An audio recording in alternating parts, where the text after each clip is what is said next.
Hi everyone, it's Desiree and I am here for day 8 of the 2019 Christmas series. And for today's project, I am going to use this stamp and the matching dies by Elizabeth Craft Designs. I have always loved the sketchiness of some of their drawings when it comes to their stamps.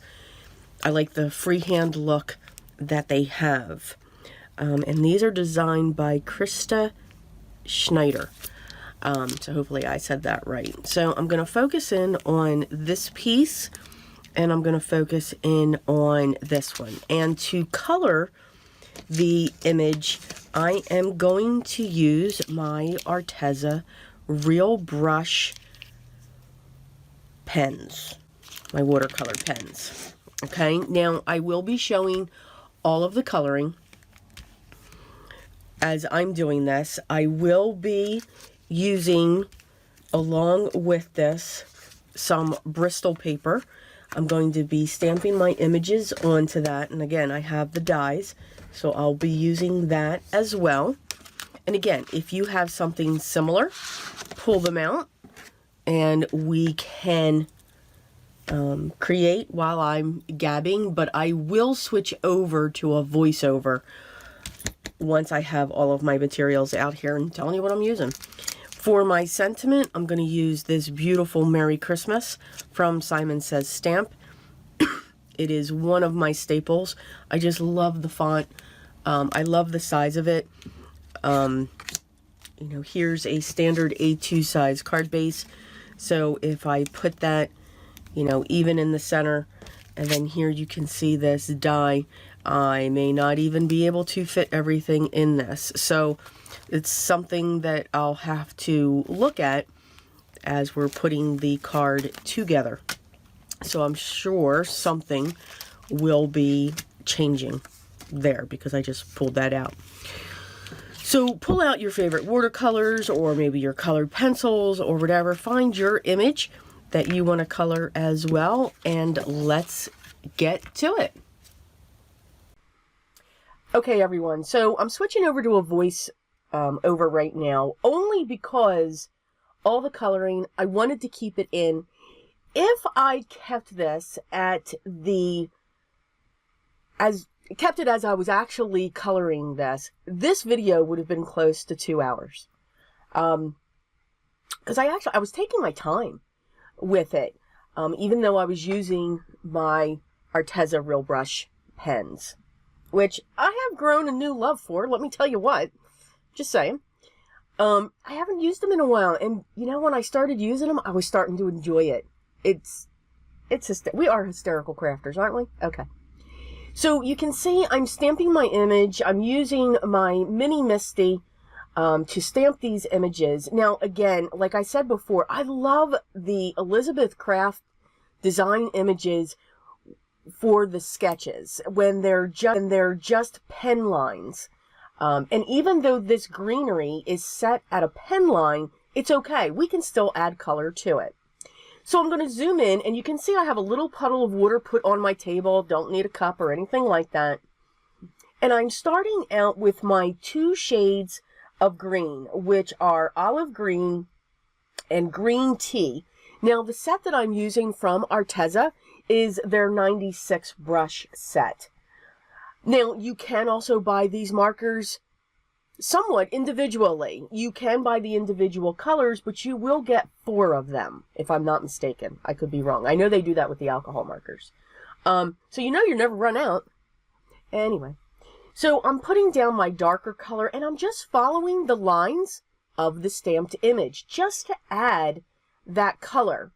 Now, I chose to stamp in black. You could have stamped in brown, and then you wouldn't have had to put the chocolate color that I used up the stem. But again, I wanted that watercolor pen look, if that makes sense. I don't even know if that's a true word here, but that's what I was going for.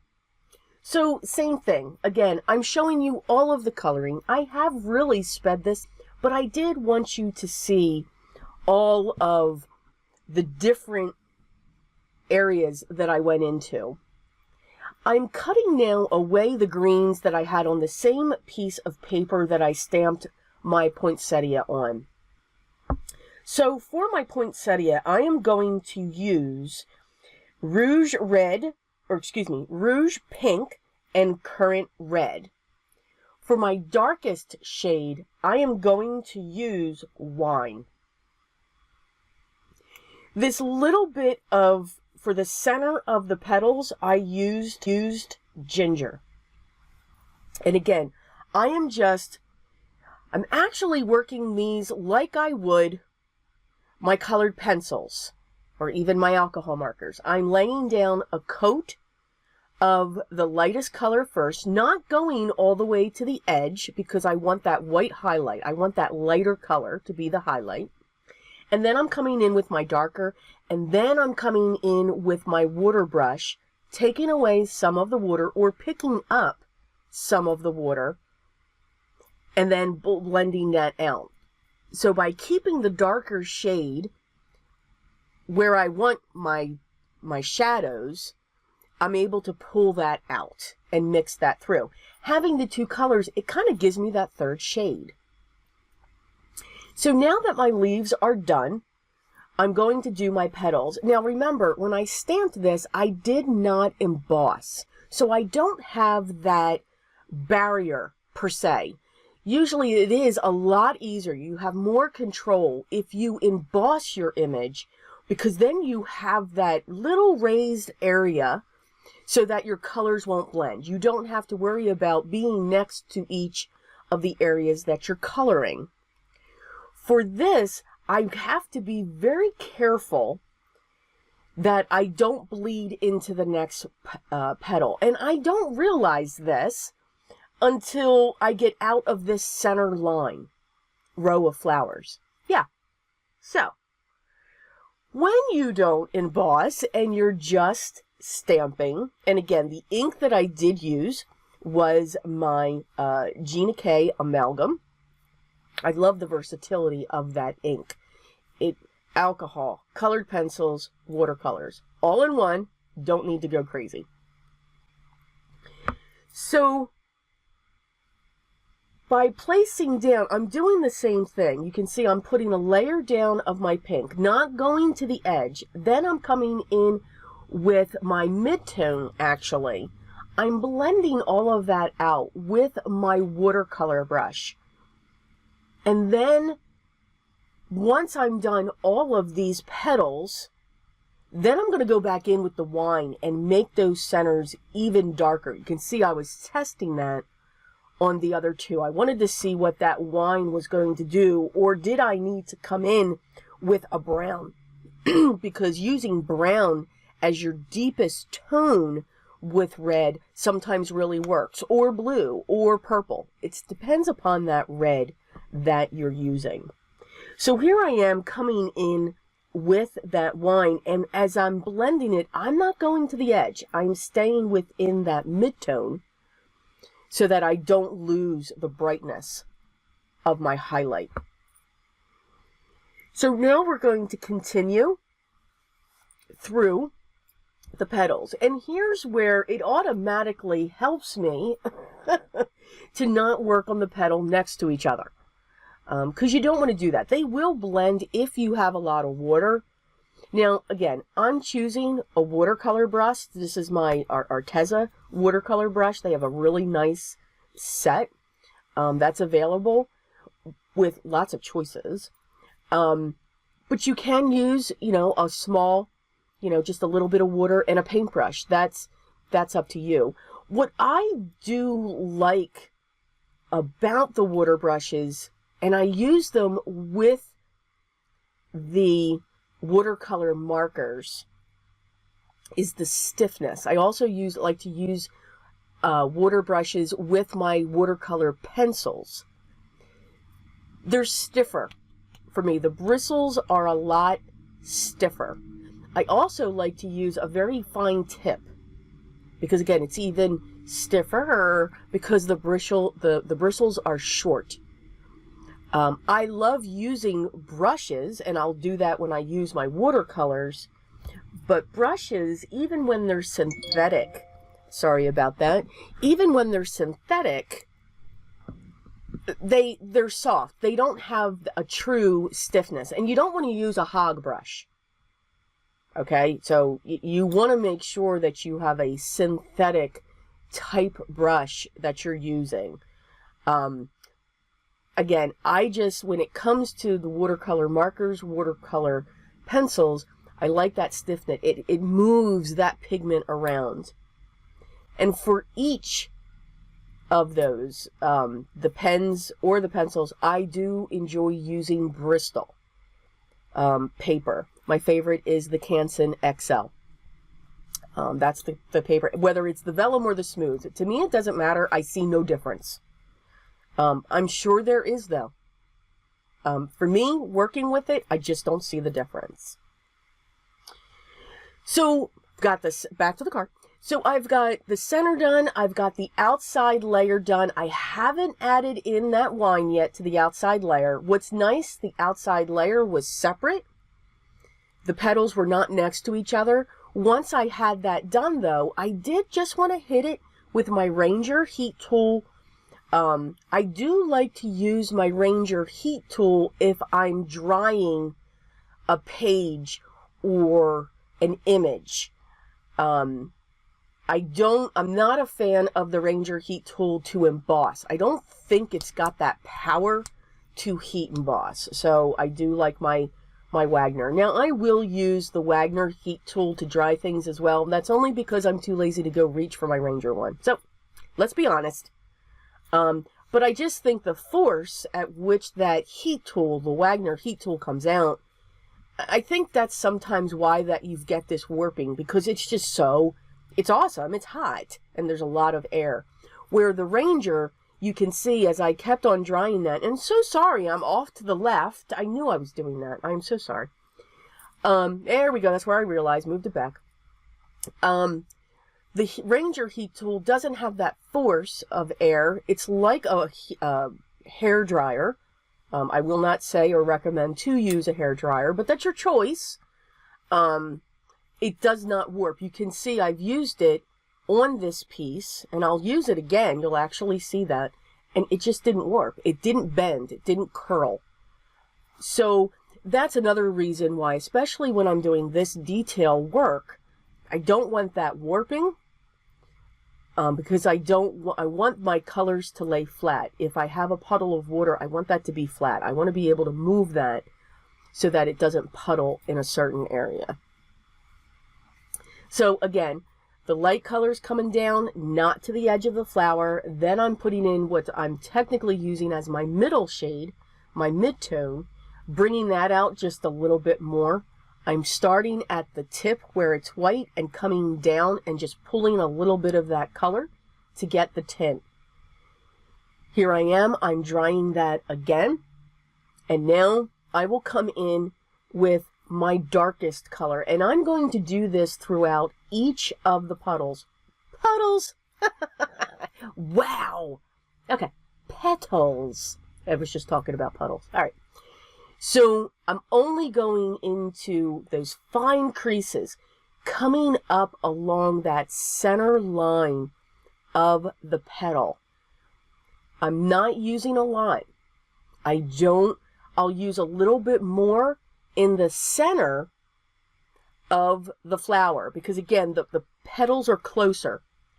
So it will be more, but you can see just by adding this dark tone, it really does accent the image. It makes it come to life. It almost makes it look 3D.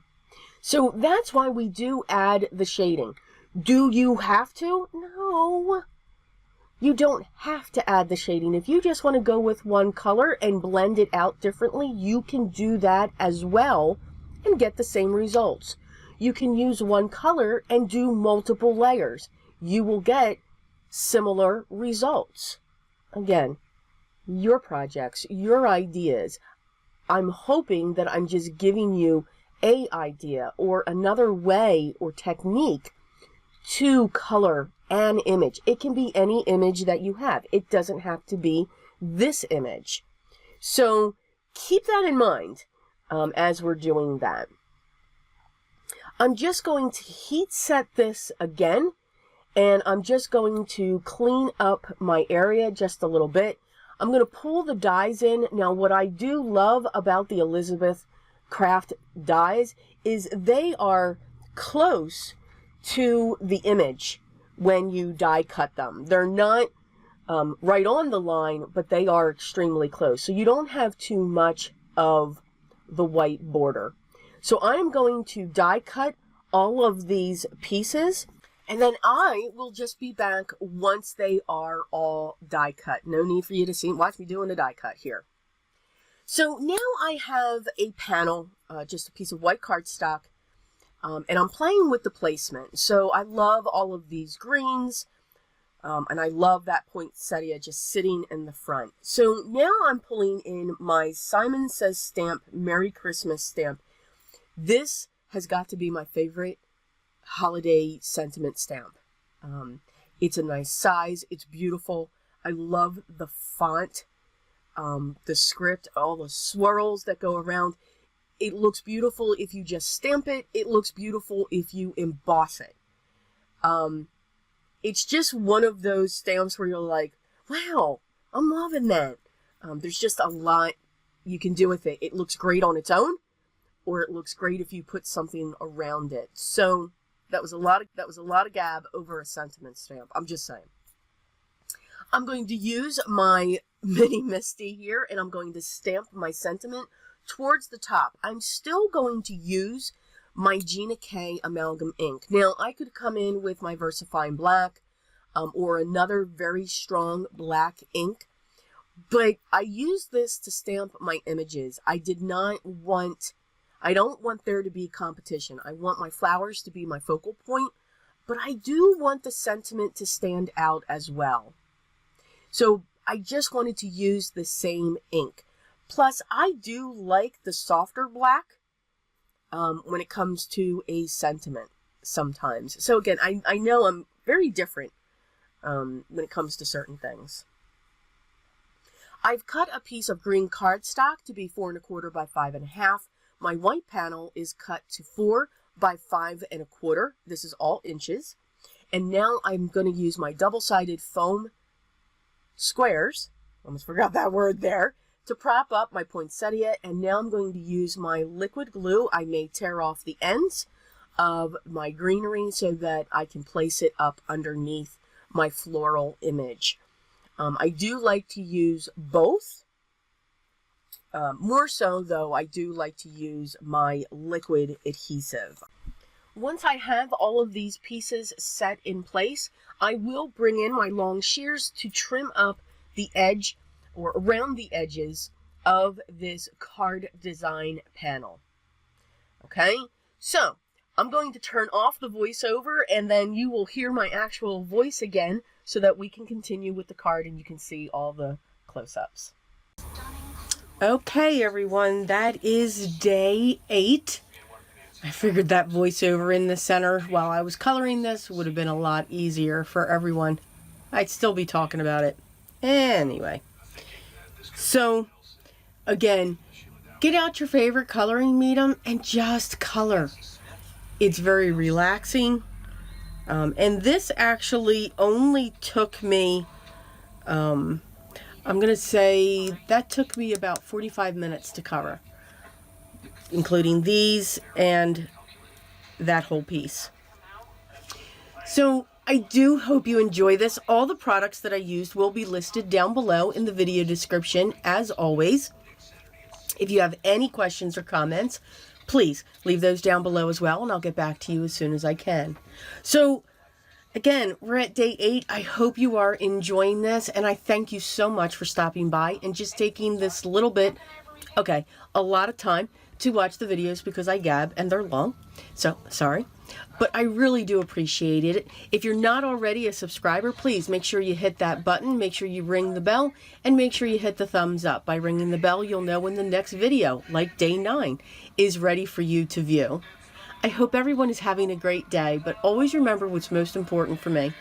Always be creative. Till next time.